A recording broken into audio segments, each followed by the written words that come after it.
হে everyone, সবাইকে জানাই মহাশিবরাত্রির অনেক অনেক শুভেচ্ছা ও অভিনন্দন।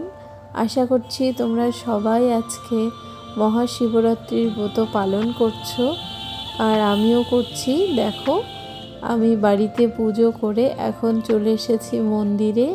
তো এসে দেখি এত ভিড় মন্দিরে, আর আজকের দিনে এটুকু তো ভিড় হবেই। দেখো কত সুন্দর করে মন্দিরটিকে সাজিয়ে তুলেছে, তো দেখতে ভীষণ সুন্দর লাগছিল।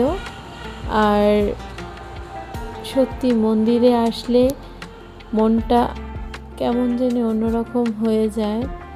তো যাই হোক, মনোরম পরিবেশ, কত সুন্দর লাগছিল দেখতে, তো ভীষণ ভালো লাগছিল। তো অবশেষে আমি ভিড় পেরিয়ে এখন মন্দিরের ভিতরে প্রবেশ করেছি। তো দেখো, ভিতরেও অনেক ভিড় ছিল। তো যাই হোক, এক এক করে সবাই বাবার মাথায় জল ঢালছিল। তো অবশেষে আমিও গেলাম এগিয়ে। তো দেখো, এইখানে এখন আমি বাবার মাথায় জল ঢেলে দিয়েছি। এখন একটা প্রসাদ নেব, ফল প্রসাদ নিয়ে তারপর আমি বাইরে যাব। তো দেখো, এখানে কাউকে দাঁড়াতে দিচ্ছিল না, যে একটু ভালো করে ভিডিও করব সেটাও হচ্ছিল না। তো যাই হোক, যেটুকু পেয়েছি সেটুকুই করেছি। দেখো, এখানে সবাই বাইরে বাবার আরাধনা করছিল, তো ভীষণ ভালো লাগছিল।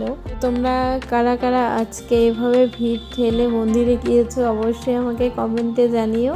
কারা কারা আজকে বাবার মাথায় জল ঢেলেছো সেটাও আমাকে কমেন্টে জানিও। আর আমার ভিডিওগুলো যদি তোমাদের ভালো লেগে থাকে তাহলে অবশ্যই আমার চ্যানেলটাকে সাবস্ক্রাইব করে দিও। তো অবশেষে আমি তোমাদের সাথে কয়েকটা ফটো শেয়ার করলাম। তো টাটা সবাই।